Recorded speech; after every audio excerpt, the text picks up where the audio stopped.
अस्सलाम वालेकुम दोस्तों, आपका सऊदी न्यूज़ तक में बहुत बहुत स्वागत है। दोस्तों आज की वीडियो में हम सऊदी अरब के एक न्यू अपडेट के साथ हाजिर हुए हैं। दोस्तों ये अपडेट सऊदी अरब में रहने वाले तमाम लोगों के लिए बहुत ही ज़्यादा अहम है, क्योंकि जो लोग सऊदी अरब में रहते हैं उन तमाम लोगों के लिए अपडेट बहुत ही ज़्यादा अहम है। सोचा आप दोस्तों के साथ शेयर किया जाए। तो अगर आप सऊदी अरब के अंदर रहते हैं, सऊदी अरब के हालात से बाखबर रहना चाहते हैं तो इस वीडियो को आप शुरू से लेकर आखिर तक जरूर देखें। दोस्तों वीडियो पसंद आए तो लाइक और शेयर जरूर करें। चलिए दोस्तों फिर बढ़ते हैं अपडेट की तरफ।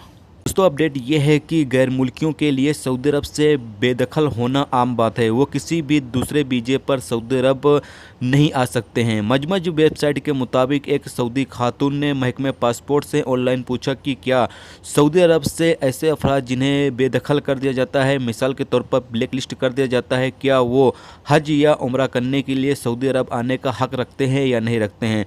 सऊदी महकमे जवाजात की तरफ से खातून के सवाल का जवाब देते हुए वाज़ेह किया गया है कि सऊदी अरब से ऐसे अफराद जिन्हें बेदखल कर दिया जाता है यानी कि ब्लैक लिस्ट कर दिया जाता है, ऐसे अफराद सिर्फ हज या उम्रा करने के लिए ही सऊदी अरब आ सकते हैं।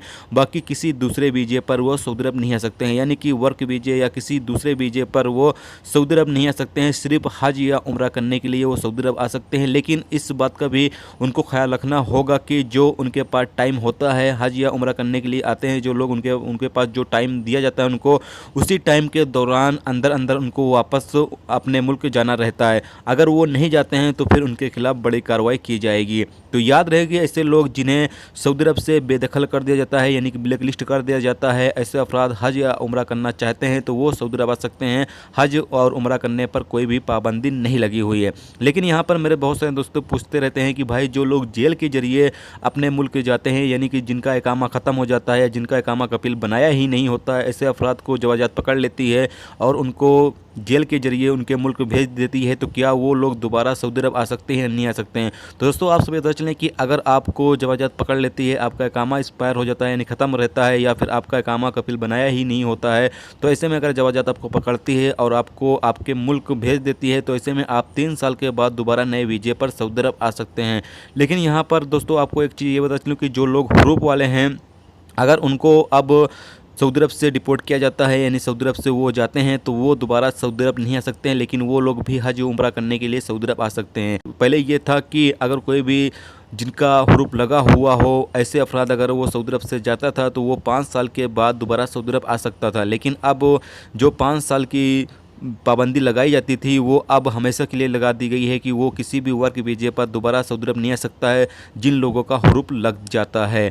तो ऐसे में दोस्तों वो लोग भी उम्रा और हज करने के लिए दोबारा सऊदी अरब आ सकते हैं, लेकिन बाकी किसी भी वर्क वीज़े या और किसी वीज़े पर वो सऊदी अरब नहीं आ सकते हैं। तो ये एक अपडेट थी जो कि जारी हुई थी और इस हवाले से बहुत सारे आप सभी दोस्तों की तरफ से सवाल भी मिलते रहते थे, तो सोचा ये अपडेट आप सभी दोस्तों के साथ शेयर किया जाए, क्योंकि ये अपडेट आप सभी दोस्तों के बहुत ही ज़्यादा काम आने वाली है। तो अगर आपको कभी भी सऊदी अरब से बेदखल यानी ब्लैक लिस्ट किया जाता है तो आप हज और उम्रा करने के ख्वाहिशमंद है तो आप सऊदी अरब आ सकते हैं। तो उम्मीद करता हूँ दोस्तों वीडियो पसंद आई होगी। पसंद आई हो तो लाइक और शेयर जरूर करें। चैनल पर नए हो तो चैनल को सब्सक्राइब करके साथ में बेल के आइकन को जरूर प्रेस कर दें, जिससे जब भी मैं कोई न्यू वीडियो डालूँ उसका नोटिफिकेशन आप दोस्तों को मिलता रहेगा। चलिए दोस्तों फिर मिलते हैं नेक्स्ट वीडियो में नेक्स्ट टॉपिक के साथ। जब तक रखिए अपना ख्याल, होकर खुदा हाफिज़।